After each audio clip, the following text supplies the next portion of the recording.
Hello everybody. So in this installment we are going to be using the forge again to make a little striker out of steel that we're going to hit against a flint flake to produce a spark. And so that'll be a following video where we'll make a bit of char cloth and we use the little striker and the flint to create a spark and hopefully set a fire. And these little steel strikers are very common in metalwork assemblages from medieval sites, and also they were a very common way of actually producing fire during the medieval period. The material we are going to use is old files, and you can see a couple of examples here just on the log. The reason why we use files is that files are made out of hardenable steel. And so what that means is that after we forge it into the correct shape, we can quench it in a little pot of oil, and that'll harden the steel, and it just means that it'll produce a spark off the flint, whereas mild steel won't actually spark. Where to get the raw material for the forging if you are considering forging yourself? I find the best place to look is actually Facebook on the marketplace there. I got 40 old files, a job lot of 40 old files for about £15. So it's a good place to look for your raw material. There are other places on the internet as well where you can buy steel that has never been used before, but that does tend to be a wee bit more expensive. Although you will have a lot better choice variety, whether mild steel or hardenable steel or tool steel or whatever. So we're actually going to make a little file, or a little striker out of this file here, and you can see just where I've cut when I made a previous one there as well. Some of you might remember that from our Facebook page. So what I'll actually do is cut a section off the file with the angle grinder, and then I'll heat up both ends and start drawing them out into like this, and like the tang of this one here. Draw it out on both sides, and that's actually going to be the handle of the little striker. So we'll get the forge fired up and we'll get the metal cut and started heating, and we'll check back to you once we've started off drawing the two ends of it out.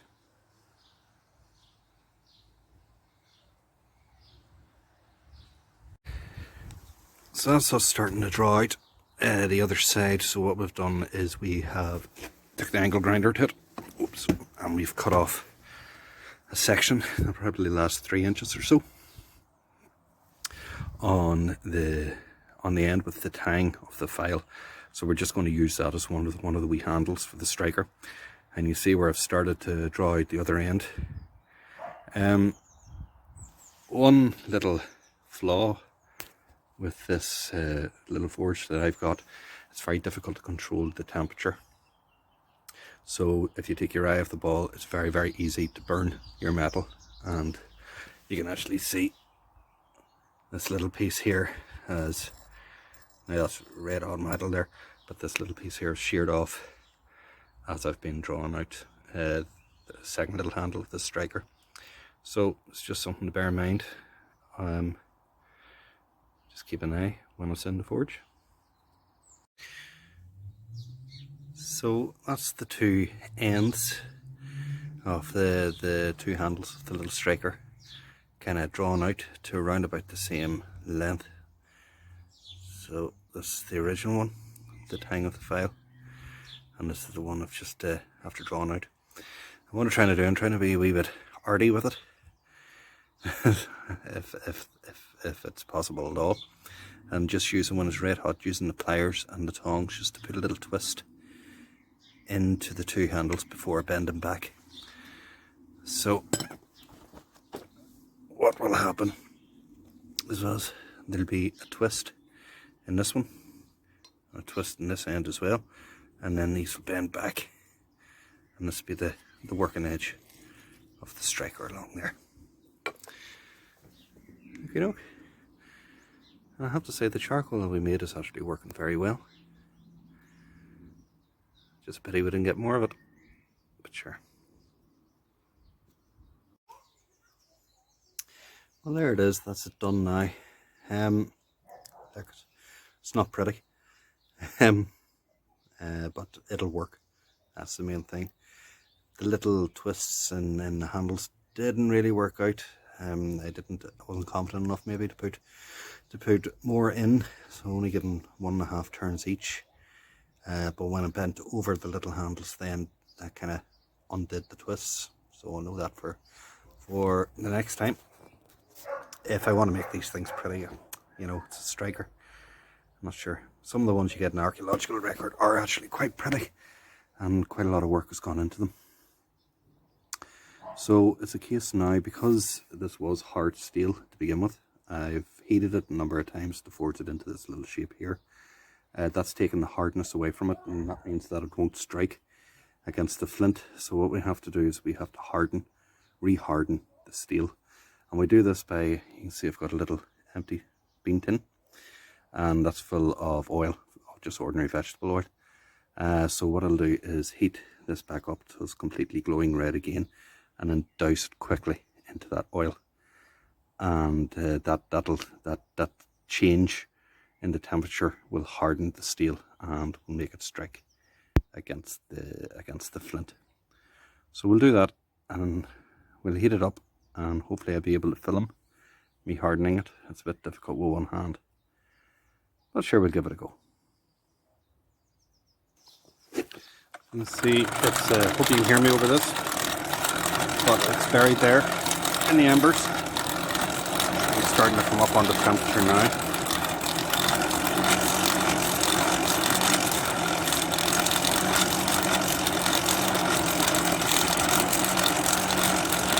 The fire is very, very hot. The fire is upwards of 1,000 degrees. So, now, let's just swap the phone over to the other hand. Try and get my tongs.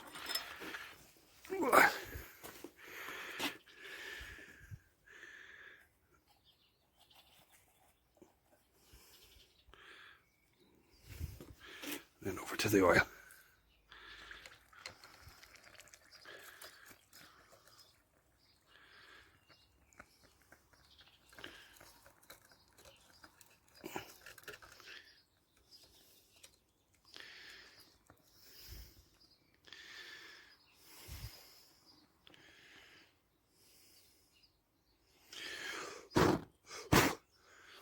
So that's it now.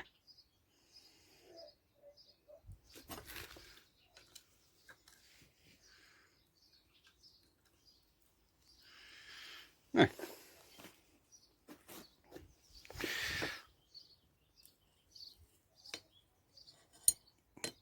so that is it forged and re-hardened. Now we'll just let that cool a wee bit, and we will clean it up a wee bit, and then we'll give it a go striking against the flint, see can we get a spark.